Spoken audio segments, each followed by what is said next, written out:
Tonight, the looming confrontation between the federal government and an auto giant.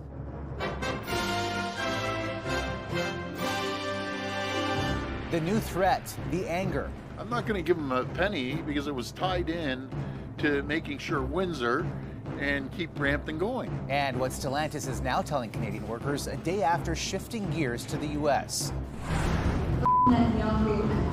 What we are learning about a breach hijacking airport PA systems, including several here in Canada. And a supreme modern makeover. This is what was the core values for creating these masterpieces. What went into the refresh to mark a major milestone for the top court?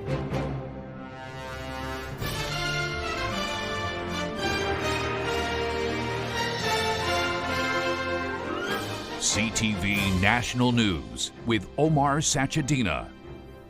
Good evening. A major showdown brewing tonight between one of Canada's biggest automakers and the federal government. Ottawa today threatening legal action against Stellantis after it revealed it was shifting production of the Jeep Compass from Brampton, Ontario to Illinois. We'll get to worker reaction in just a moment, but we begin with CTV's senior political correspondent Mike Lecouture on the clash. We will make sure that we push the company and we hold them to account. A letter from Melanie Joly to the CEO of Stellantis identifies legally binding commitments the car company made in the past as part of a deal with Canada and Ontario. If the company doesn't honor them, the federal government will exercise all options, including legal. We've invested millions of dollars in that facility based on the commitment that they would be investing in a new model. Ontario's premier is also digging in. I'm not going to give them a penny because it was tied in to making sure Windsor and keep Brampton going. Doug Ford says the head of Stellantis told him yesterday they were going to find a new model for the Brampton plant and move 1,500 workers to the one in Windsor. In a statement, Stellantis said Canada is very important to us, adding, "We have plans for Brampton and will share them upon further discussions with the Canadian government." Last week, U.S. President Donald Trump said both countries can't make cars, and Ontario's premier believes Stellantis' decision to shift $13 billion in investment is a result of all the trade uncertainty. That guy, President Trump, he's a real piece of work. You know something? What my message to the Prime Minister when I meet him on Thursday is if you can't get a deal, let's start hitting him back. Canadian vehicles to grow our auto industry. Carney campaigned on standing up to Trump. However, in recent months, Canada has removed most counter tariffs on U.S. products, except for steel, aluminum, and autos. Mark Carney's broken promises and weakness abroad are costing Canadian workers at home.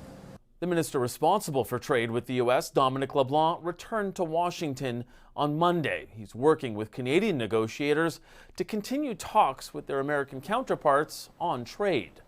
Omar. All right, Mike, thanks. As those talks continue and with their livelihoods at stake, the uncertainty for auto workers continues. But as CTV's Sean Leathong reports, it's not only jobs at the plant that are under threat. Disrespectful and disgusting behavior by the company. The 3,000 Unifor Local 1285 members finding out yesterday afternoon through robocall, the same time as union management.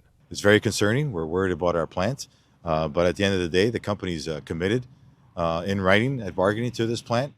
While Stellantis says they have plans for Brampton, today workers we spoke to were too nervous to comment. A restaurant called That Italian Place, located across the street from the Brampton plant, has no shortage of opinions. The government bailed out all the auto workers section, 10 years ago? And now they're taking and going because Trump, well, someone's got to stand up to this guy. And it's all three of our governments have failed. Never mind the direct jobs, there's lots of indirect jobs. This cafeteria, for example, this restaurant, it'll have an impact here. Right? And the owner says business has slowed this past year. It's devastating for the area. It's devastating for all the business around the area. Unifor National President Lana Payne saying today this is a clear casualty in Donald Trump's trade war. And Donald Trump has been very clear from the beginning that he was coming for our auto jobs. And Brampton Mayor Patrick Brown saying movement like this could become more common. And I'm worried it's not just the 3,000 workers at the Stellantis Brampton plant. I think you could see this replicated across the country if the U.S. administration is successful at taking these jobs. Sean Leathong, CTV News. From the anxiety in Brampton to a glimmer of hope for residents in Amherstburg, Ontario. The town's mayor today saying a new group is in talks to take over the Diageo bottling facility and all of its unionized employees. And that one group wants to use the Diageo plant and produce alcoholic beverages. In August, Diageo announced it would close the Crown Royal bottling facility by February and move the operation to the U.S. The plant is the town's largest employer with about 200 workers. The mayor said the unnamed group eyeing the plant wants to buy it outright from Diageo. And coming up in just a few minutes, we'll take you on a tour of a Saskatchewan distillery trying to navigate the twists and turns of the U.S.-Canada trade war. Police in Thunder Bay, Ontario have charged a 13-year-old suspected of planning a violent school attack after a tip from international law enforcement. Thunder Bay Police was assisted by the FBI, Interpol, and the RCMP.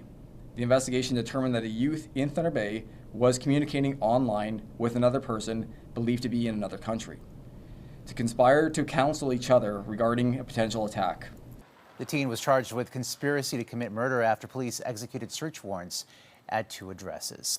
Multiple airports on both sides of the border have confirmed their public information systems were hacked with pro-Hamas messages. CTV's Ben Milger on what we're learning about the breach.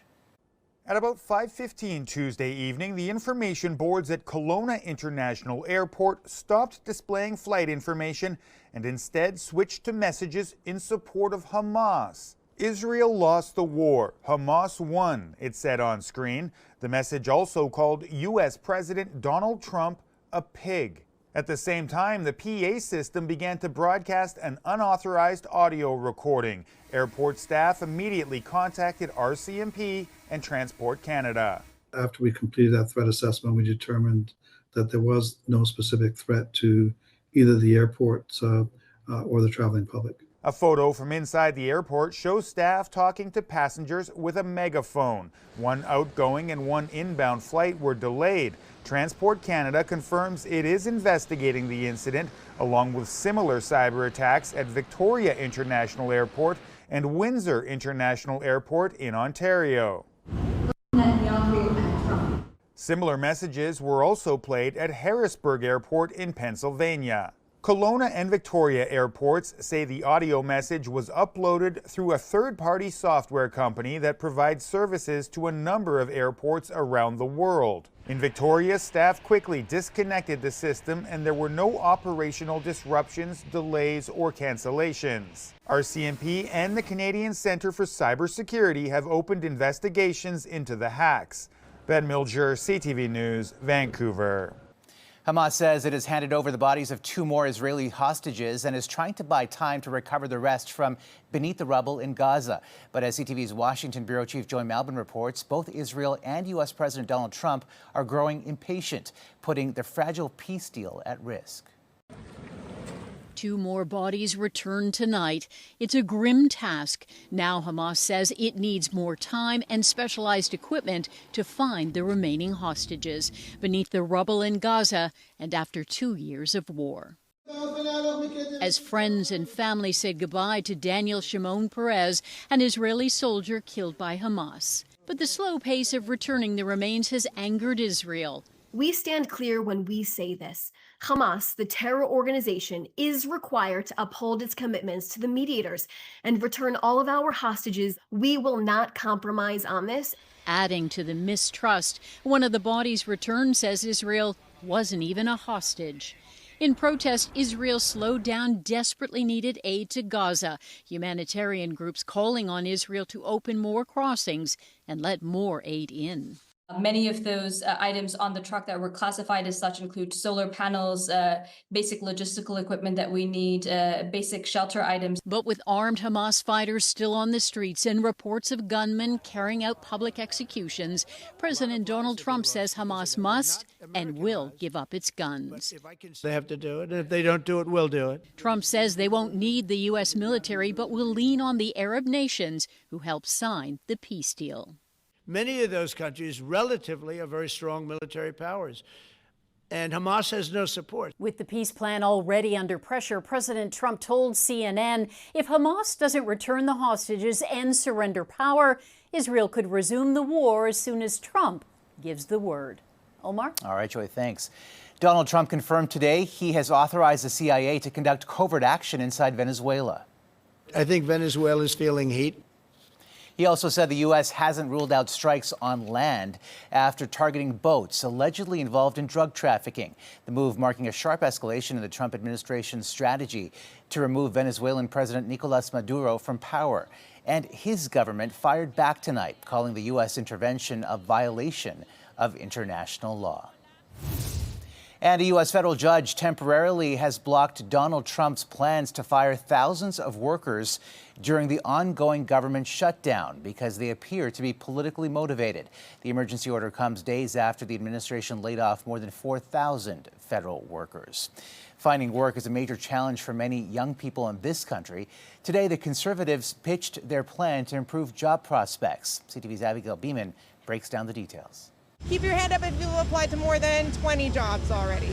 A frustrating job market for these university students. I must have applied to like 70 jobs or something like that, and most of them just don't get back to you. Then you have to really push and be desperate for the job if you really want to get anything. And even then, there's all these AI screenings. While Canada's unemployment rate sits at 7.1%, Statistics Canada puts youth unemployment at 14.7%, the highest since 2010, excluding COVID years. We are calling on the government to take our constructive ideas and include them in Budget 2025.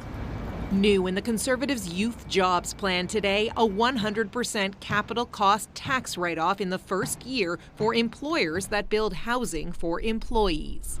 And a change to the Canada Student Financial Assistance Program to give more help for in-demand fields. The government should establish a process for making objective determinations about what areas of study are more or less likely to lead to positive career outcomes. The plan is inadequate to the scale of the problem. It's tinkering with an issue that needs a large-scale response. This economist would like to see government action that creates demand, while the students give the Conservative plan mixed reviews. Providing housing would give us more opportunities to get those jobs in smaller cities. You can see a lot of, particularly the schools, pulling away from focusing on the arts, and I feel like by the Conservatives promoting this kind of plan, it may even further that. The Jobs Minister's office tells CTV News the Liberal government has created more than 130,000 jobs opportunities for young people and promises more to say on youth unemployment soon. Omar? Abigail, thank you. And switching gears, we have breaking news. The comeback is on for the Toronto Blue Jays, winning Game 3 of their playoff series on the road in Seattle. He gets another breaking ball, hits it to center. This one's going a long way. Gone! Big cheers from loyal Jays fans who made the trek to Seattle and retreated to an offensive outburst. After falling behind 2-0 in the game, the Jays bats took over and came back with a vengeance, hammering the Mariners to win 13-4. Toronto now trails the series just 2-1. CTV's Andrew Johnson is outside the stadium in Seattle, and I suppose the big lesson in all of this is never underestimate Canadians. Andrew, what is it like where you are right now? Well, Jays fans out here, Omar, are ecstatic. It's a role reversal. It was Jays fans dejectedly leaving Rogers Centre after games 1 and 2. Shoes on the other foot now. Mariners fans leaving T-Mobile Park with long faces after a huge win for the Jays. An offensive explosion, 5 different Toronto players hitting home runs. And that's what fans were asking us about all day. Where's the offense? Where are the bats? That's what they were worried about. Well, the bats are back after a statement game for the Blue Jays, and Toronto was well represented here. We spoke with people who flew in from the Toronto area, Winnipeg, Calgary. So many people drove down from Metro Vancouver. People took a special ferry sailing from Victoria, BC. There were thousands in the stands, and now the Jays have a chance to even this series, this ALCS, tomorrow night here in Seattle. Omar. Yeah, big win tonight. Hopefully they can tie it up tomorrow night. Andrew Johnson there in Seattle. Thank you so much, Andrew. Coming up, the largest ever single haul of meth in the country. What the RCMP is saying about Canada's lethal supply of meth to New Zealand.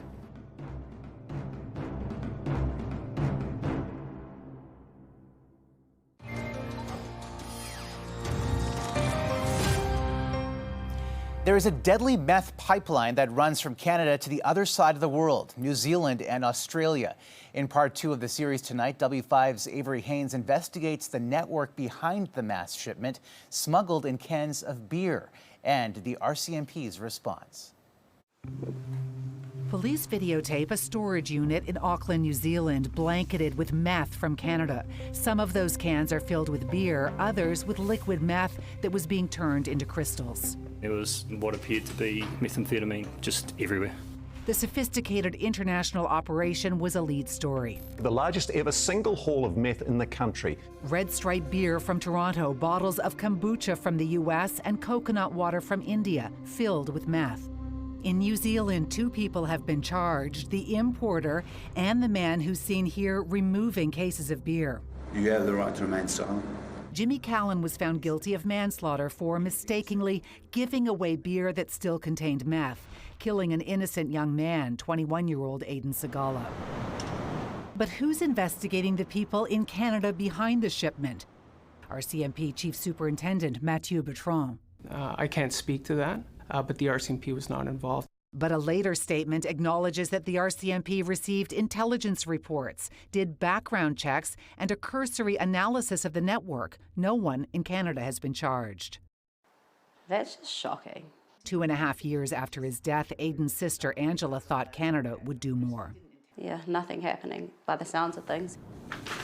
Here's what we've been able to uncover. The Canadian company that shipped the beer is called Petrichor Beverages, Inc. The director, Azizdeep Singh Sandhu, and there's a phone number. I'm working on a story about a company that you're the director of. Petrichor? No.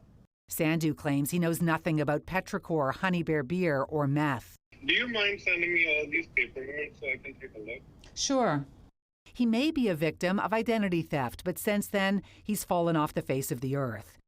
Not replying to my emails, he's blocked my phone number and removed his profile picture. This house in Delta, British Columbia, with a value of $1.3 million, was purchased by Azizdeep Sandhu in March of 2023, the same month, the same year that Aiden Segala died in New Zealand. We know someone's inside, but repeated knocks at the front and around back are ignored. Hello? Aziz? Then a man bolts for his car. Jerry, get back in. And we follow. Okay, give him some room. Give him some room. I think he knows that we're following him. He's obviously trying to lose us. Oh, he just did a U-turn. He just flew past us. He's going really fast. We lost him. But our investigation seems to have gone further than the RCMP's. Before he blocked me, Sandhu claimed he'd never been contacted by the RCMP. Would it surprise you to know that there's been no arrests in Canada? Wow. Wow. This is Aiden's brother-in-law, Billy. This is murder. To be honest, I see it's murder. And tomorrow, Avery will have exclusive details on what the RCMP is doing to stop the flow of drugs overseas. Still ahead, how trade war tactics have become hard to swallow for Saskatchewan Distillery.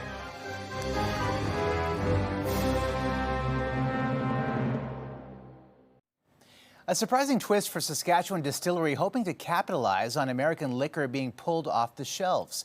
Here's CTV's Alison Bamford. On liquor store shelves, a colorful Saskatchewan product meant to replace the American liqueur Sourpuss. It was probably a good 3 months of development to get them right. When provinces banned U.S. alcohol in March, Saskatoon's Stumbletown Distilling saw an opportunity. We thought we would be taking over all of that market and there'd be a lot less competition. But the rollout of the distillery's Sour Rocket didn't go to plan when Saskatchewan lifted its ban on U.S. booze in June, slowing sales for what they had hoped would be a major moneymaker. It would have went a long way to kind of keep that supply chain closed a little longer for small producers like us. There's still a strong Buy Canadian movement across the province and country. Canadian alcohol sales at this Saskatoon liquor store are up 35%, while American sales have been slashed in half. Right now, nobody's buying the American products.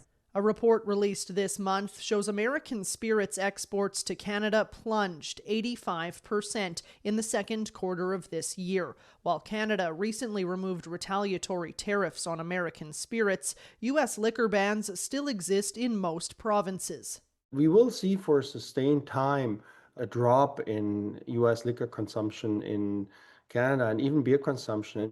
Despite the drop in American sales, experts say Canadian products aren't seeing a proportional boost, which some say could be related to inflationary pressures or substitute brands not meeting the market demand for U.S. products. Allison Bamford, CTV News, Saskatoon. And still ahead, the modern take on a Canadian classic.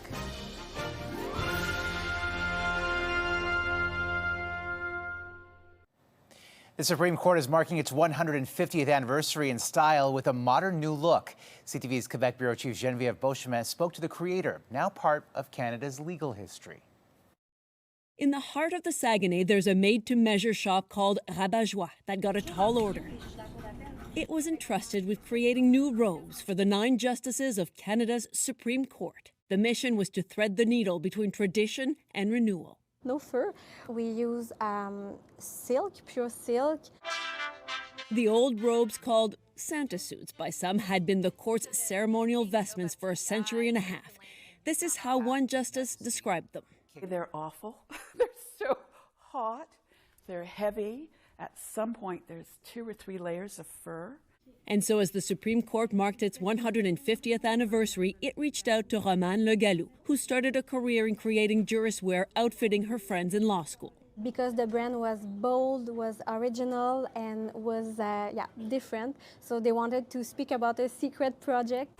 That launched Le Gallou and her team on a year-long project of designing and fabricating new robes.